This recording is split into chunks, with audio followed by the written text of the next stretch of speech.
I did have the benefit of my son being older. So I have, like when I'm talking about a lot of this stuff, I've been single since I've been on this journey, and my kid was older. So I never I haven't had to consider a partner or a young kid in me implementing all this. This is where, like, obviously everything I'm saying, this is where you kind of try and pick little bits out, maybe relate to some bits, and then work it into your own life. Especially with like the parenting thing, you know, I always had my son a lot. He lived with me permanently from 10 years old, but up to 10, I had him like 3 or 4 nights a week anyway. And that was all through, you know, for the first 15 years, he had the angry addict dad. And if you speak to him, he always says that I was really fun and we done lots. I used to take him to the pub all the time. We did lots of stuff, but I was never present.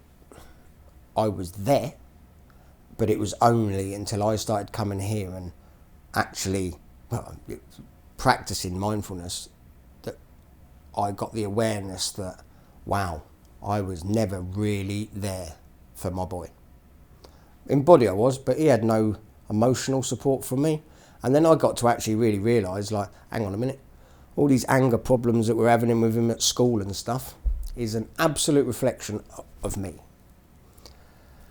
Now, I'm not saying anything to any parents about anything, but in my own situation, and many people that I do know, kids' behaviour can be a clear reflection of the parents. Now, not many parents want to ever admit that, not even remotely. Accepting that you might have fucking messed your kids up, people don't want to do. And I'm not saying that anyone has. I definitely have, and I've had some of the most amazing conversations with my boy since becoming aware of my life, and if you like, not going back into the past, but aware of how unpresent I was through all of his life, you know. And my son's behaviour and emotional state has completely changed with mine.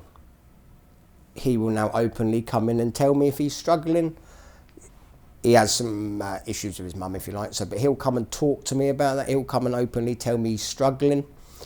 He'll ask me if we hug all the time. You know, never ever hugged. That only started here. Never hugged anyone. That was not part of my life, my upbringing. We never hugged. I never hugged my son till I think you were the first guy to hug me. Oh, what the fuck is that? Okay then. He's big. But yeah, I was like, be gentle, I'm on crutches. But you know, it's when you become aware of your own life, and if you're willing to take a really good hard look at yourselves, you'll make your kids' lives better too.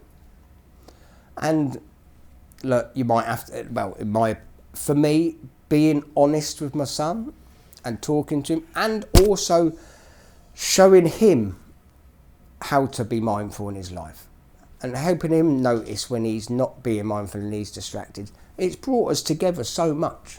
Like, we've actually got a father-son relationship. And that's all down to me coming here, because if I hadn't come here, I'd never have started practicing mindfulness. Love, life, live now.